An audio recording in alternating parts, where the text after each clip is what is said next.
Thank you. Admiral, let's talk about ballast water regulations and vessel incidental discharge regulations.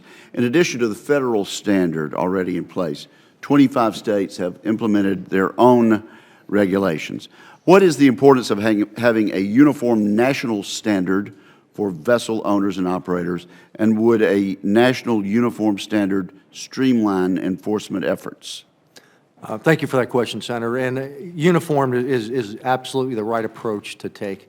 So if you have we held the bottom line on rendering invasive species non-volatile. The International Maritime Organization was looking at a less stringent standard than the U.S. Coast Guard did. It's taken us several years and working with independent labs, but we now have 3 certified systems that meet the threshold of rendering invasive species non-volatile, which will be appealing to every state that, St. Lawrence Seaway is an example as well, state of New York. But it provides a uniform standard for all ports in the United States because otherwise it would be very difficult for us to engage in maritime trade. And if shippers can't meet a uniform standard because a state applies a different one, they'll go somewhere else. They'll just go somewhere else. Okay, well, no, do explain for those of us who are not quite as familiar with this, non-volatile. What do you mean by that? Basically, it means it kills the species. Okay. It cannot reproduce itself.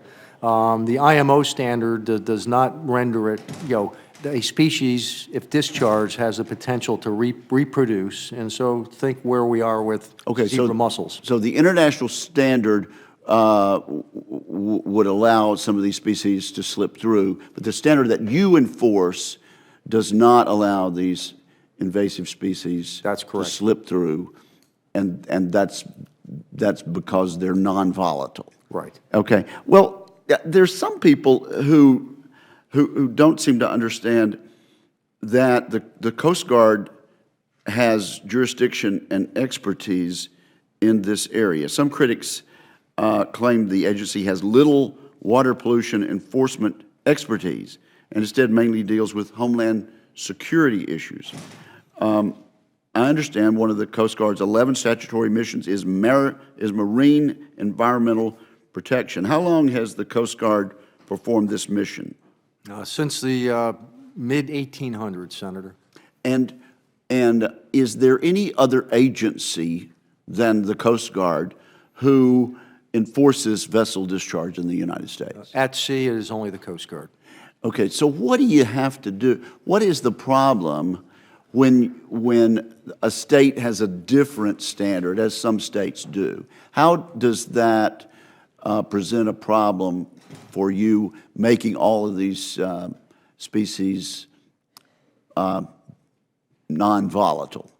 Well, I think it is an issue of educating and collaborating. It can get technically complex, but to explain the standard that we have applied that would meet the thresholds that they have set.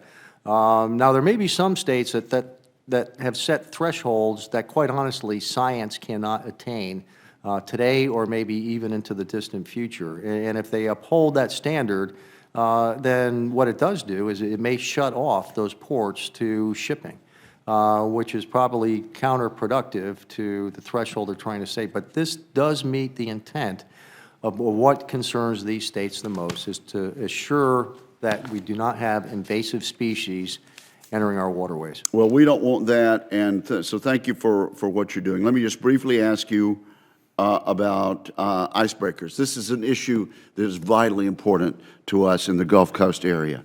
I understand the Polar Star is the only heavy icebreaker, and actually we do build ships around and about in the Gulf Coast. But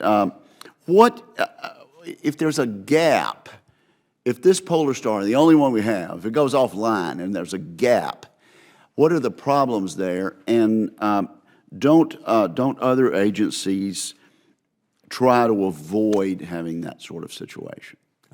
Absolutely. If there is a gap with a heavy icebreaker, there are no other heavy icebreakers. In fact, there are few, if any, heavy icebreakers that are available for lease on the worldwide market today. Clearly, Russia is off the table. And so these are national assets in the true sense. So as far as the way ahead, we are doing everything we can to sustain Polar Star until we recapitalize the next heavy icebreaker.